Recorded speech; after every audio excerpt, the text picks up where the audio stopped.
coast to coast, it's your hosts, the Lombardi Leap and Mersey FB. This is Beyond the Frozen Tundra.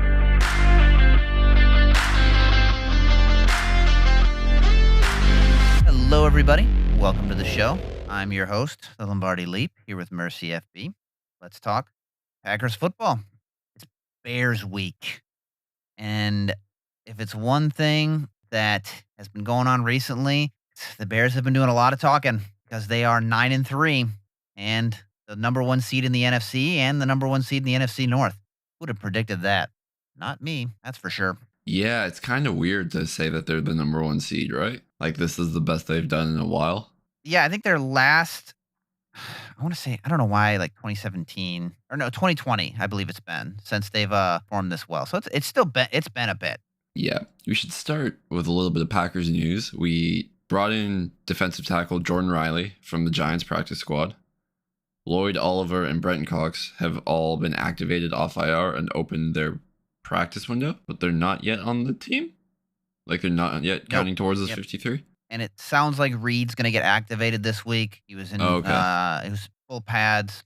That's the expectation is for him to play on Sunday, which will actually be good to see. He'll help. Marshawn Lloyd, I think, is a good. Yeah, definitely. Marshawn Lloyd is a guy to kind of keep an eye on. I don't know if he will be activated for the Bears or not. Very unlikely that Lloyd gets activated, in my opinion. With how careful they were about Reed, they're going to be even more careful about Lloyd because it is a soft tissue injury with Lloyd. I think if Lloyd is going, I think we'll start to see Lloyd the second Bears game in about 2 weeks here at Chicago. And I do think they'll give Colin Oliver the full 21 days as well. Brenton Cox Jr., though, he should be ready sooner rather than later because a while ago, Matt LaFleur did say it was just a matter of when they needed him. I mean, unfortunately, LVN did have a setback. He's in a walking boot, isn't expected to practice at all the rest of the, hasn't really practiced at all this week. And Devontae Wyatt, of course, he's gone to IR there. And on the Chicago Bears side of things, they are kind of dealing with some, like, they're obviously not dealing with as many injuries as we are. Yeah, we should go through what we're kind of dealing with, I think, just for clarity's sake. But, like, I'm not overly worried about our injuries, you know? No, I think it's a lot of people who have just been dealing with things over the past couple of weeks, but have still played. Like Cooper's on there with a shoulder injury, Bullard ankle. Yeah, Quay's still dealing with the neck injury. He's limited. Cooper's popped up on the injury report again with his shoulder. Bullard ankle, Carl Brooks ankle, limited. So hopefully we should get him back this week. Golden wrist, limited. Hobbs knee, limited. Jacobs knee, limited. QB1 left shoulder injury, full practice. Good for him. Should be good to go, obviously. Zach Tom, same back issue. Yeah, Keyshawn Nixon's off the injury report, which is good to note. Yeah, that is kind of crazy. And Hobbs, I think a big one too is having Hobbs practice in the capacity that he is practicing. I think that's good.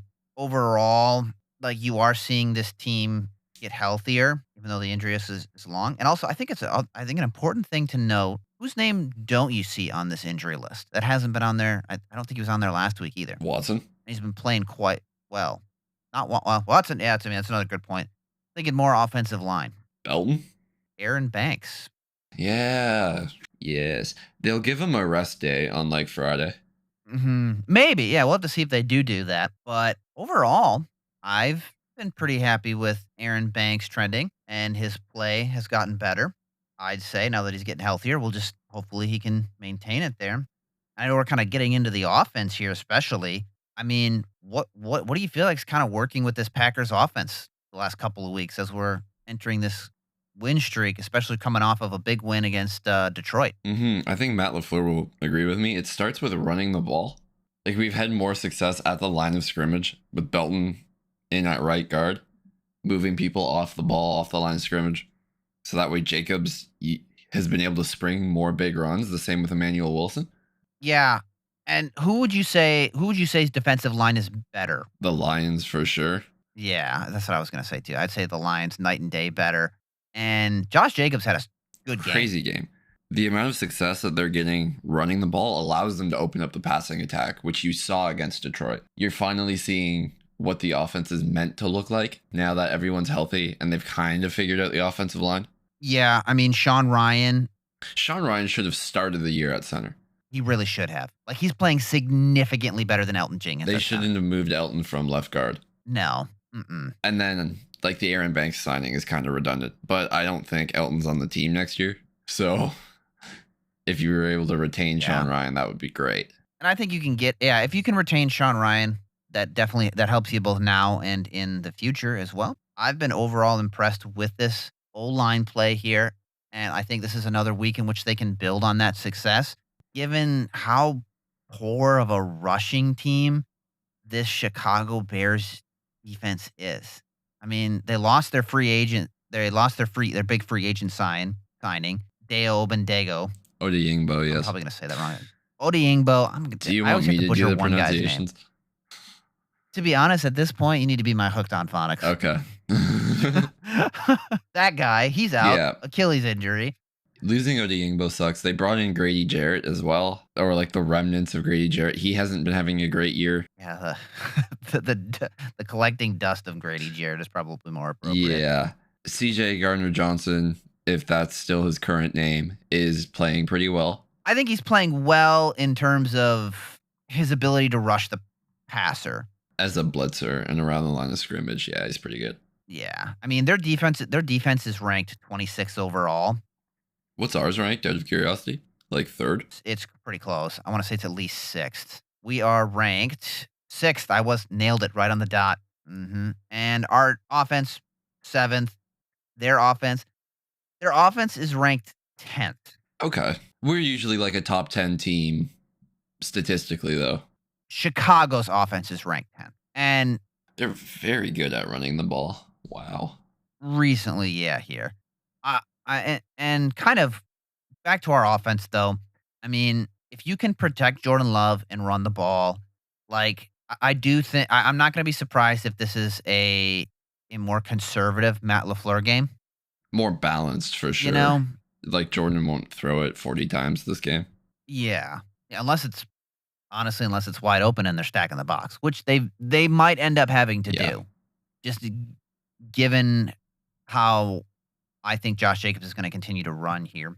I don't know what's going to happen with the defense. The defense is interesting. And last episode, you and I kind of talked about our defense. And we talked about it indirectly in terms of, what do we need? We need a defensive tackle. Well, you got your wish. May I present to you I know, right? Jordan Riley. He can. I think he'll fill the B gap nicely. Like, I really do. He's a large dude. But I kind of mentioned this earlier. I think that of all the teams you're playing against, losing Devontae Wyatt, I'm okay with playing the Chicago Bears. And the reason being is that I don't think they were really looking to rush the passer from the interior anyways.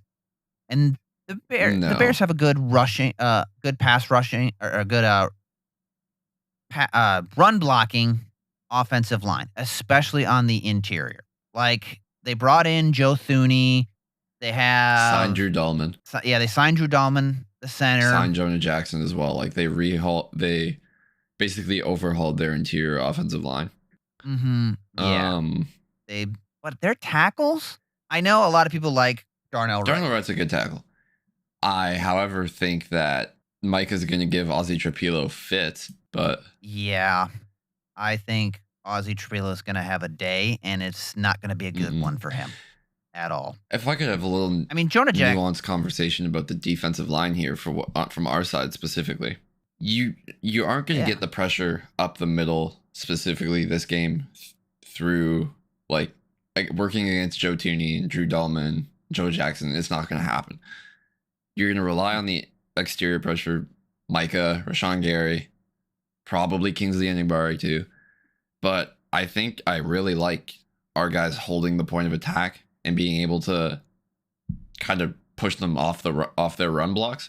Even though the improvement in their run blocking or in their run game efficiency for the Chicago Bears is mostly the Ben Johnson effect. I think that he is a good schemer. Very good schemer. I think that I have faith personally in Warren Brinson being able to play, hold the B gap, and then you'll get Jordan Riley might get some leg room to work over the A gap, right over. He'll be the true nose tackle, quote unquote, and they'll let Warren try and get upfield a little more.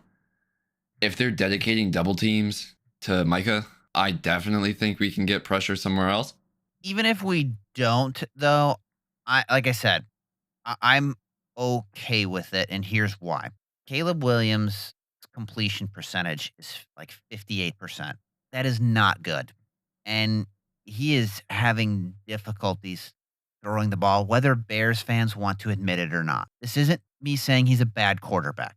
Like I'm not saying that. I think there's a lot of potential there, and the biggest excuse is, well, it's year 2 in a new system. I mean, you look at. I know the biggest thing is you look at Drake May. Drake May doing very well in year 2 in the new system, like annoyingly well. And he has less time to. His wide receivers aren't as open as the Bears wide receivers are. Like that's just a statistical fact. What Caleb Williams does well is getting out of trouble and extending plays. So, what do? You keep him in the pocket in essence. Yeah. Like that's realistically what you have to do this year with Caleb Williams is you have to keep him in the pocket and make him beat you with his arm, you know? And you could bring in Quay on a blitz to kind of mop up. I really think that they're going to do a lot more containing because you're going to treat. I think this will be a game plan very similar to like Jaden Daniels. Yeah, I would agree. Caleb does seem to have a bit more of like the magician in him to where he can make a lot out of nothing. So even if we do think the play is over, he can try and find something. I'm staring at Keyshawn Nixon this game. He better not just stop covering his receiver like 4 seconds into the play because he thinks it's over. Oh man, I know. Like he needs to stay there the whole time. Like realistically. I do think for the Bears, I think this is going to be another tight end game because that tends to be what happens for these teams. And I think I've been like, what, right? Like, I feel like I've been right about it being a tight end game. It's what every single week it happens. I think the Giants, it was a tight end game. Last week, I think, wasn't TJ Hawkinson like their leading receiver or their most targeted? He's not on the Minnesota, I think. I can. Or no, sorry, against the Vikings. And then the Lions, it would have been. It was Justin Jefferson was targeted the most. Oh, okay. He still was targeted the most. But still, I feel like TJ Hawkinson got the ball a lot. 4 times. Or at least they tried to. 4 times. Yeah, let's check New York. And I know the Giants was like. I can't remember these Giants things off the top of my head. Yeah, they gave it to Theo. They tried to get to Theo 4 times. He caught 3 of them. So, yeah, I really do expect them to look at the Bears to look at the tight ends here, especially. I mean, I think Valentine's going to bounce back. I think Nixon is going to be Nixon. It's just going to be a matter of well, bounce back from what was a bad game, but in our eyes, we think he played well. Yeah. Like, he did okay. It wasn't like he had the worst game of his career. I think I still say he'll bounce back. I expect the entire secondary to bounce back. And one of the things that the Packers defense tends to do is as we talk about this run game that the Bears have, the Bears are, like you said, really good at running the football. They like to run the football because it sets up Caleb Williams and it makes his life easier. I know that Jahmyr Gibbs had a couple big runs, but that's also Jahmyr Gibbs is a top 5, top 3 running back in the league. No questions asked. I don't really think Swift is at that.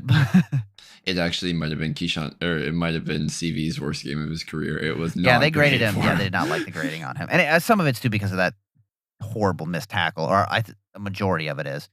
But one of the things the Packers like to do is they rely more on their linebackers and safeties for run defense than they necessarily do their defensive tackles in this instance, and so that's why you see Evan Williams, who is playing out of his mind right now, like with absolute swagger, hit sticking running backs all the time. And I don't think people understand just how important it is to have Quay Walker back. Yeah, it was a tweet. I can't remember what the exact wordage of a tweet was, but we were like 40% of the time with Quay Walker on the field, we get we get to the run in the backfield compared to when he's off the field. Like it's a much lower number when he's off the field. I'll Yeah. look this up right now. What they said was, all right, so here it is. Okay. With Quay Walker on the field, the defense hits rushers behind the line of scrimmage 41.9% of the time. Yes, this is what that it to is. me is insane. Like, and without him, it's only 15.4%. Mhm. You're bringing Quay back now. Like, if I'm the Bears, like, you have to plan for Quay Walker. You have to plan for Cooper in the secondary and coverage. Micah Parsons. Just even though he can't defend the run, he can defend it real well. Yeah. And if there are, I do wish. I mean, this would be a great week for LVN to come back, but unfortunately, like I said, he's not going to. I mean, Micah Parsons, I know can chase down. We've seen it before. I know he can chase down. Realistic. I think if you're the Packers here, you keep Caleb Williams in the pocket, and the reason is you do that is you force him to throw. Limit the magician stuff. Limit their run game, and he's going to make a mistake. Like he is. Like they want to talk. They talk about how he hasn't really thrown any interceptions. Some of that reasoning is that his errant throws are just that bad for starters. And two, I think the Packers are kind of due for some here. I hope so. Even though here's the thing. I know they don't count this as a turnover, but it should be. It should be a turnover on downs. A turnover on downs, like a fourth down stop, should count as a defensive turnover, you know?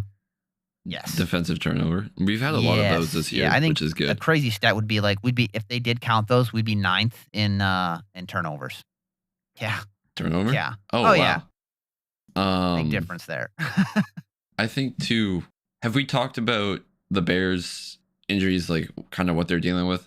The possibility that Kyle Monangai and Rome Odunze could not go in this game. Like they like to run that dual running back system. If those two players don't go, that's primarily you're negating their dual offensive running back threat. Their best wide receiver would be down. That's not great. Even though they're TJ Edwards as well, dealing with hand and hamstring issues. He's limited. Jalen Johnson coming back from a groin is on the injury report as well. So there's some big name players for the Bears who could have at least game statuses or injury statuses heading into the game. Just kind of looking at this Bears team, obviously they've outperformed a lot of people's expectations, including my own. I still think Ben Johnson gives me Adam Gase vibes. I do think that Matt LaFleur had this game.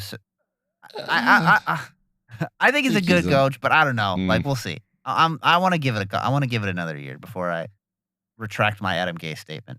Is this a real Bears team that's actually improved?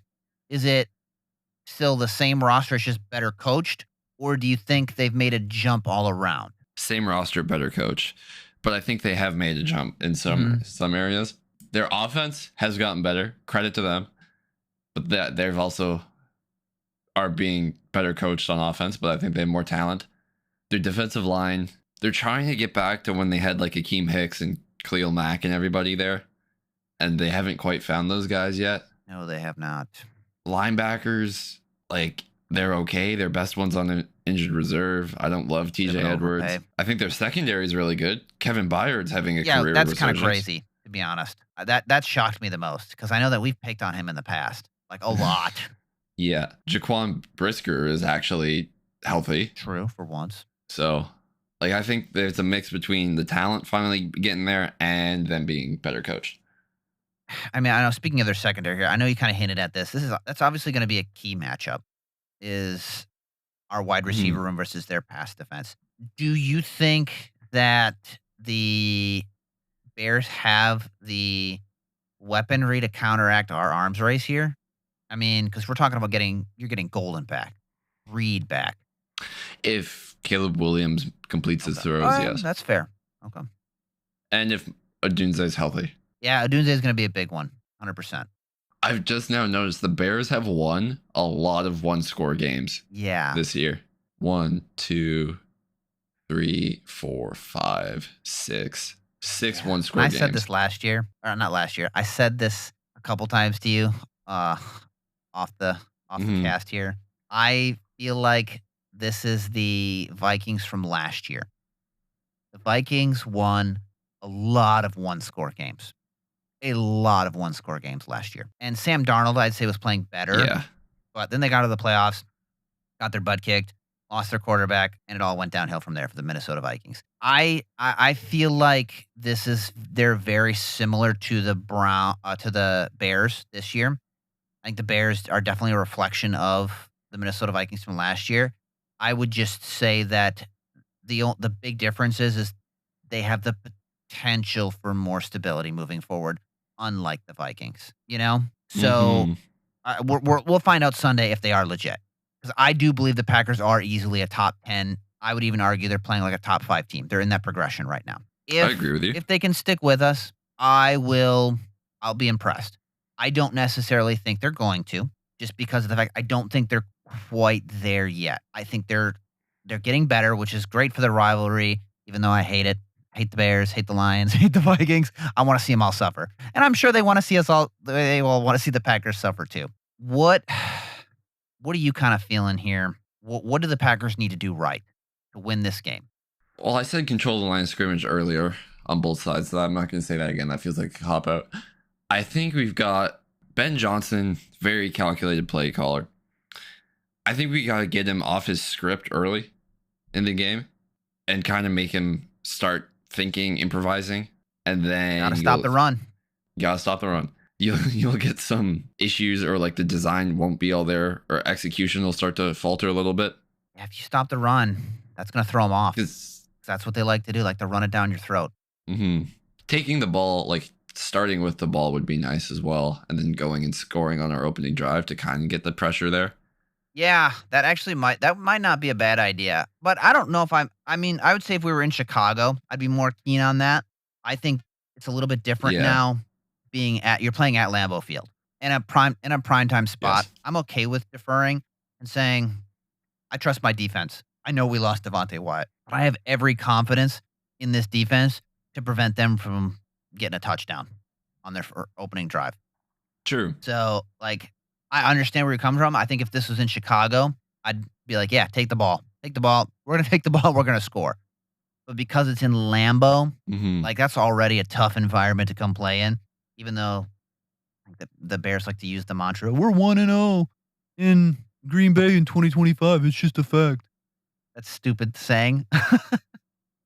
Which, yes, it is true, but it wasn't. It was a Yeah. meaningless game. I don't really care about it. I'm focused on this year and moving forward against the Bears, especially here. I want them to stick the defense out there. I want to say, hey, Caleb Williams, throw the ball. Throw the ball while Micah Parsons is bearing down your throat. Good luck. I trust my defense. So that's kind of where I'm at here with them. And I think that kind of leads into our predictions here. Who are you kind of feeling is going to have a game? I am thinking, well, Micah, obviously, against a rookie left tackle who I think struggles with speed rushers. Micah should have at least 2 sacks and a forced fumble. And then on offense, I'm looking at Christian Watson. Somewhere around 5 receptions, 100 yards and a touchdown. Christian Watson like owns the Bears too.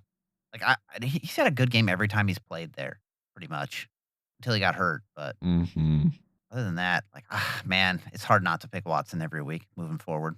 We're not going to pick Golden because we don't want to jinx it. No, we'd like him to play. Yeah, exactly. Want him to play there.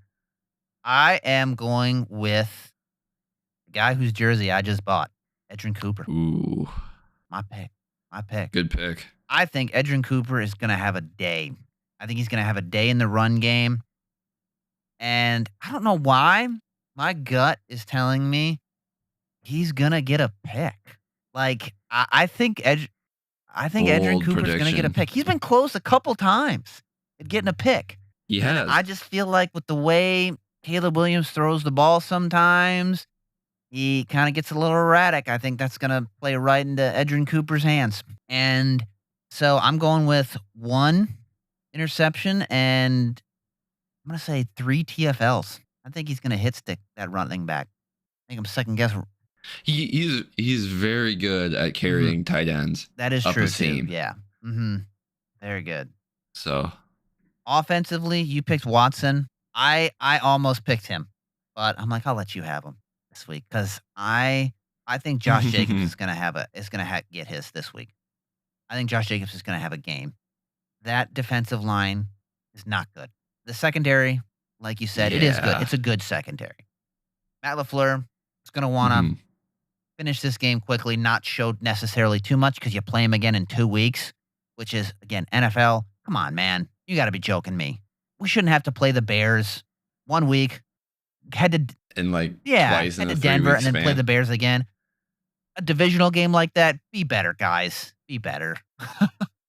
I think the NFL should do like a week 18 rivalry week like we see in college football. Like the last week of the regular season is just where you play your bitter rival. That would be pretty fun. That would be pretty cool.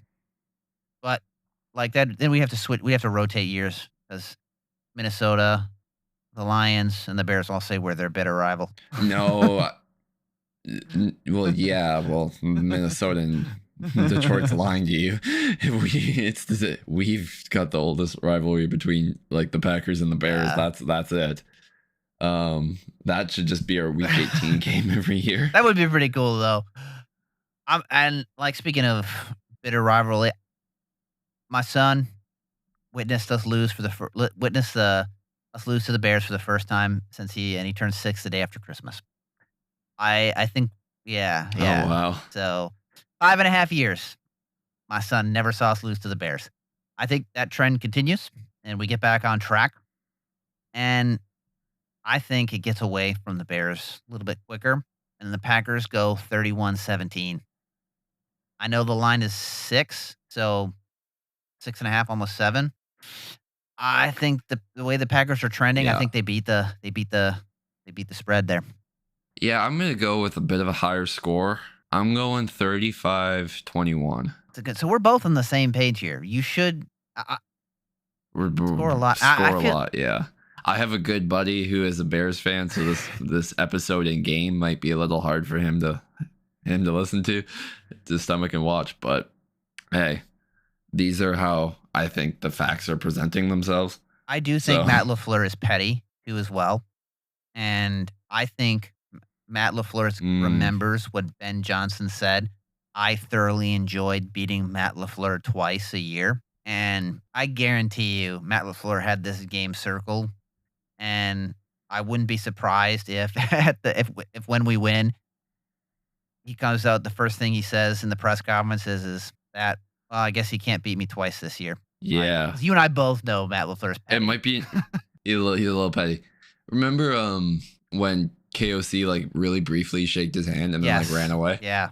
Or sure, yeah. I think that might happen. Or Ben Johnson might like really briefly shake Matt LaFleur's hand and then like get out of there. Stare. Just get out of there. Yeah. I mean, the Bears have a lot to handle here. And the one thing Ben Johnson did say, this is the best defense that they've played so far. And I do believe that's true. I know that when it comes to matchup wise, I believe the Packers are ascending at the right time. You beat 2 divisional opponents. You took care of business as well versus the Giants. And that was a tough road game for the Lions too as well. Even though they're kind of trending negatively with a lot of their injuries, I still think they're a good team. I would still argue that they're the second best team in the NFC North at this point. Us being the best team, and the Bears being the third. And that's just where I'm at with it. But all in all, I think the Packers have every reason to be motivated and fired up to pummel this Bears team. Well, but that's all, folks. Until next time. To Packers fans coast to coast, thanks for going beyond the frozen tundra. We appreciate you tuning in. And as always, go Pack Go!